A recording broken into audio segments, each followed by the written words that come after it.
Nehemiah chapter 4. When Sanballat heard that we were rebuilding the wall, he became angry and was greatly incensed. He ridiculed the Jews, and in the presence of his associates and the army of Samaria, he said, "What are those feeble Jews doing? Will they restore their wall? Will they offer sacrifices? Will they finish in a day?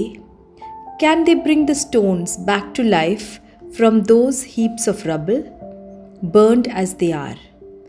Tobiah the Ammonite, who was at his side, said, "What they are building, if even a fox climbed upon it, he would break down their wall of stones.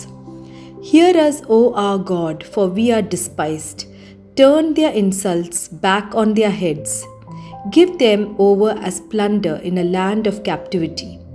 Do not cover up their guilt or blot out their sins from your sight, for they have thrown insults in the face of the builders." So we rebuilt the wall till all of it reached half its height, for the people worked with all their heart. But when Sanballat, Tobiah, the Arabs, the Ammonites, and the men of Ashdod heard that the repairs to Jerusalem's walls had gone ahead and that the gaps were being closed, they were very angry. They all plotted together to come and fight against Jerusalem and stir up trouble against it. But we prayed to our God and posted a guard day and night to meet this threat. Meanwhile, the people in Judah said, "The strength of the laborers is giving out, and there is so much rubble that we cannot rebuild the wall." Also, our enemies said, "Before they know it or see us, we will be right there among them and will kill them and put an end to the work." Then the Jews who lived near them came and told us 10 times over, "Wherever you turn, they will attack us." Therefore, I stationed some of the people behind the lowest points of the wall at the exposed places, posting them by families with their swords, spears, and bows. After I looked things over, I stood up and said to the nobles, the officials, and the rest of the people, "Don't be afraid of them. Remember the Lord, who is great and awesome, and fight for your brothers, your sons and your daughters, your wives and your homes." When our enemies heard that we were aware of their plot and that God had frustrated it, we all returned to the wall, each to his own work. From that day on, half of my men did the work, while the other half were equipped with spears, shields, bows, and armor.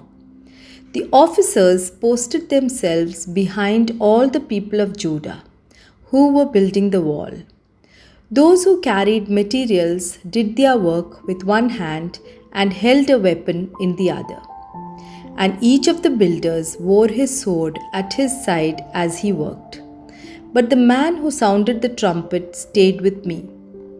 Then I said to the nobles, the officials, and the rest of the people, "The work is extensive and spread out, and we are widely separated from each other along the wall. Wherever you hear the sound of the trumpet, join us there. Our God will fight for us." So we continued the work with half the men holding spears from the first light of dawn till the stars came out. At that time I also said to the people, "Have every man and his helper stay inside Jerusalem at night, so they can serve us as guards by night and workmen by day." Neither I, nor my brothers, nor my men, nor the guards with me took off our clothes. Each had his weapon, even when we went for water.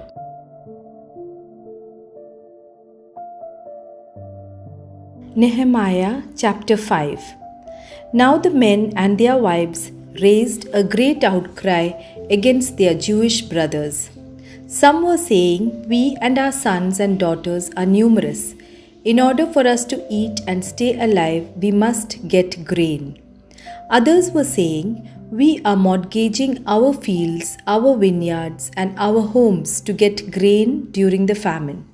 Still others were saying, "We have had to borrow money to pay the king's tax on our fields and vineyards. Although we are of the same flesh and blood as our countrymen, and though our sons are as good as theirs, yet we have to subject our sons and daughters to slavery. Some of our daughters have already been enslaved, but we are powerless because our fields and our vineyards belong to others." When I heard their outcry and these charges, I was very angry. I pondered them in my mind and then accused the nobles and officials. I told them, "You are exacting usury from your own countrymen." So I called together a large meeting to deal with them and said, "As far as possible, we have bought back our Jewish brothers who were sold to the Gentiles. Now you are selling your brothers only for them to be sold back to us." They kept quiet because they could find nothing to say. So I continued, "What you are doing is not right.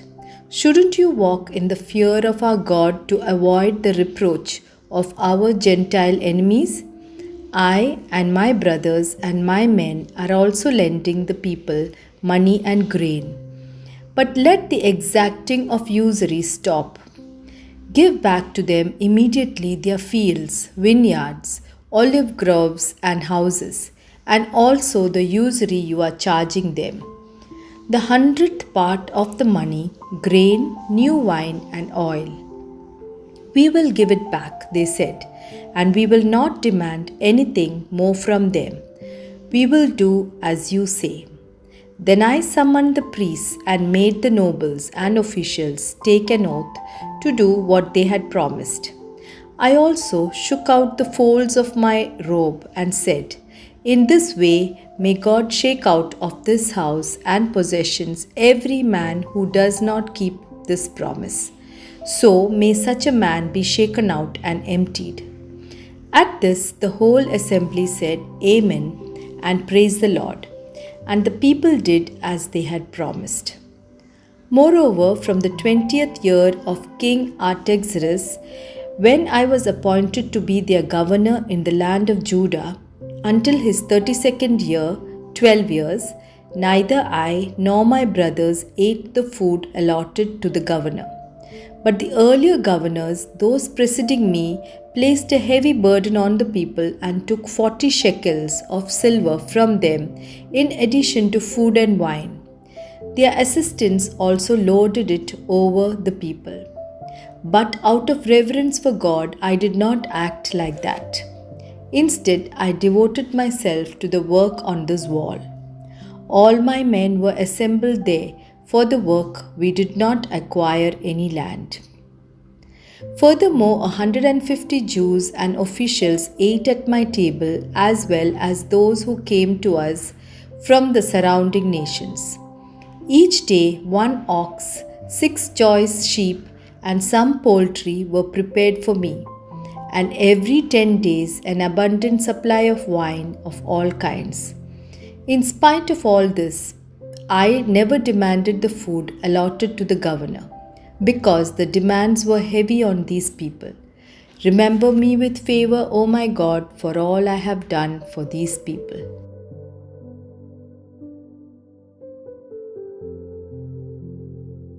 Nehemiah chapter 7. After the wall had been rebuilt and I had set the doors in place, the gatekeepers and the singers and the Levites were appointed. I put in charge of Jerusalem my brother Hanani, along with Hananiah, the commander of the citadel, because he was a man of integrity and feared God more than most men do. I said to them, "The gates of Jerusalem are not to be opened until the sun is hot. While the gatekeepers are still on duty, have them shut the doors and bar them. Also appoint residents of Jerusalem as guard, some at their posts and some near their own houses." Now the city was large and spacious, but there were few people in it, and the houses had not yet been rebuilt. So my God put it into my heart to assemble the nobles, the officials, and the common people for registration by families. I found the genealogical record of those who had been the first to return. This is what I found written there. These are the people of the province who came up from captivity of the exiles whom Nebuchadnezzar, king of Babylon, had taken captive. They returned to Jerusalem and Judah, each to his own town, in company with Zerubbabel, Jeshua, Nehemiah, Azariah, Ramiah, Nahamani, Mordecai, Bilshan, Mispereth, Bigwai, Nahum, and Bana. The list of the men of Israel.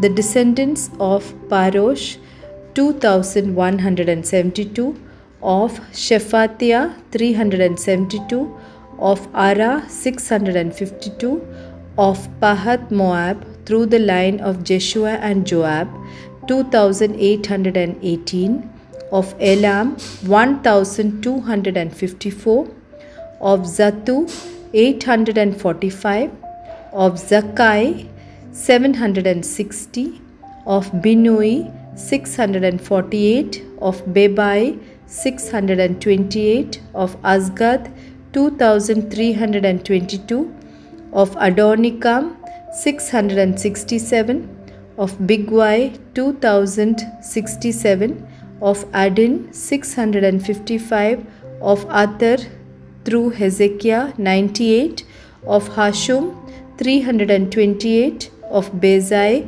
324, of Harif, 112, of Gibeon, 95, the men of Bethlehem and Netopha, 188, of Anathoth, 128, of Beth Azmaveth, 42, of Kiriath Jearim, Kephirah and Beeroth, 743, of Ramah and Geba, 621, of Michmash, 122, of Bethel and Ai, 123, of the other Nebo, 52, of the other Elam, 1254, of Harim, 320, of Jericho, 345, of Lod, Hadid and Ono, 721, of Sena,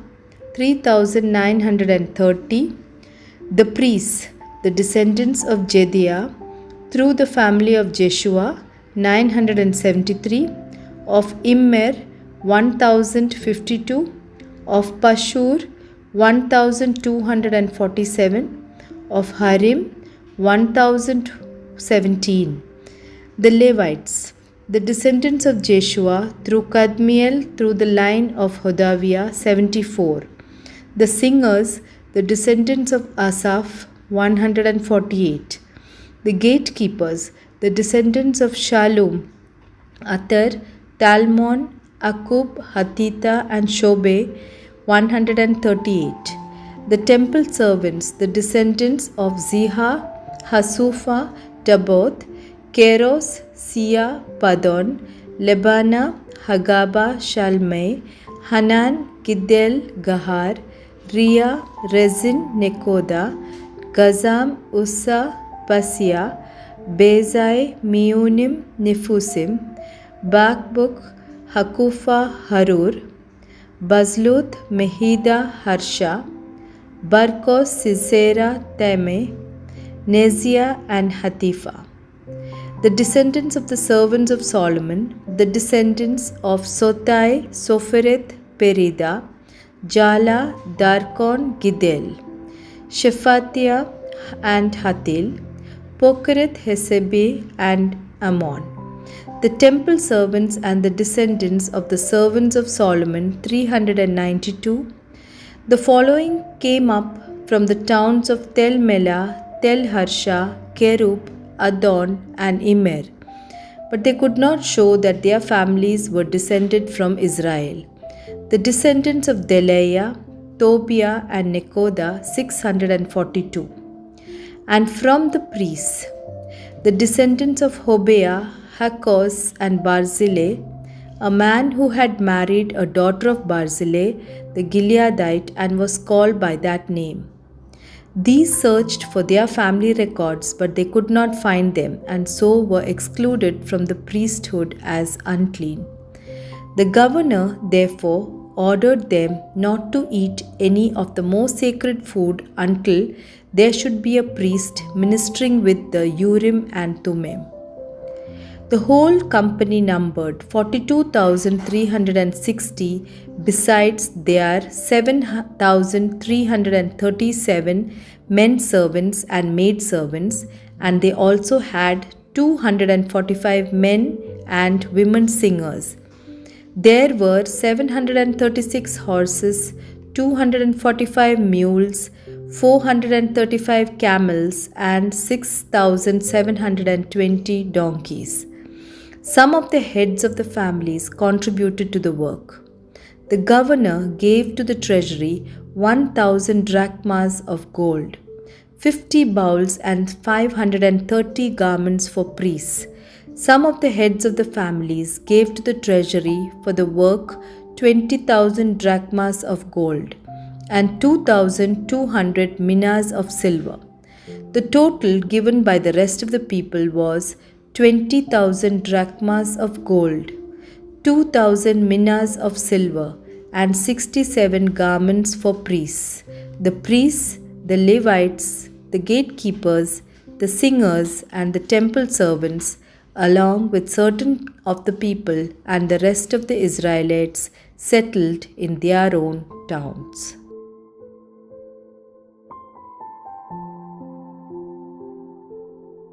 Nehemiah chapter 8. When the 7th month came and the Israelites had settled in their towns, all the people assembled as one man in the square before the water gate. They told Ezra the scribe to bring out the book of the law of Moses, which the Lord had commanded for Israel. So on the first day of the 7th month, Ezra the priest brought the law before the assembly, which was made up of men and women and all who were able to understand. He read it aloud from daybreak till noon as he faced the square before the water gate, in the presence of the men, women, and others who could understand. And all the people listened attentively to the book of the law. Ezra the scribe stood on a high wooden platform built for the occasion.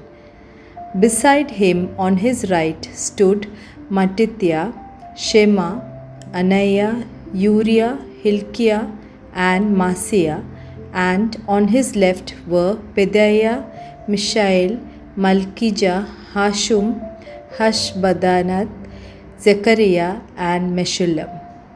Ezra opened the book. All the people could see him because he was standing above them. And as he opened it, the people all stood up.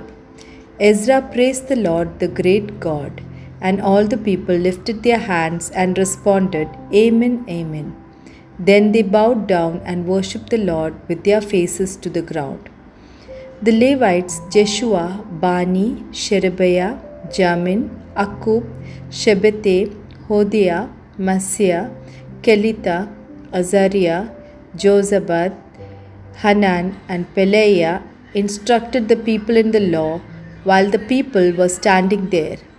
They read from the book of the law of God, making it clear and giving the meaning so that the people could understand what was being read. Then Nehemiah the governor, Ezra the priest and scribe, and the Levites who were instructing the people said to them all, This day is sacred to the Lord your God. Do not mourn or weep. For all the people had been weeping as they listened to the words of the law. Nehemiah said, Go and enjoy choice food and sweet drinks and send some of those who have nothing prepared. This day is sacred to our Lord. Do not grieve, for the joy of the Lord is your strength. The Levites calmed all the people, saying, Be still, for this is a sacred day. Do not grieve. Then all the people went away to eat and drink, to send portions of food and to celebrate with great joy because they now understood the words that had been made known to them. On the second day of the month, the heads of all the families, along with the priests and the Levites, gathered around Ezra the scribe to give attention to the words of the law. They found written in the law, which the Lord had commanded through Moses, that the Israelites were to live in booths during the feast of the seventh month, and that they should proclaim his word and spread it throughout their towns and in Jerusalem. Go out into the hill country and bring back branches from olive and wild olive trees and from myrtles, palms, and shade trees to make booths, as it is written. So the people went out and brought back branches and built themselves booths on their own roofs, in their courtyards, in the courts of the house of God, and in the square by the water gate and the one by the gate of Ephraim. The whole company that had returned from exile built booths and lived in them. From the days of Joshua, son of Nun, until that day, the Israelites had not celebrated it like this, and their joy was very great. Day after day, from the first day to the last, Ezra read from the book of the law. They celebrated the feast for 7 days, and on the 8th day, in accordance with the regulation, there was an assembly.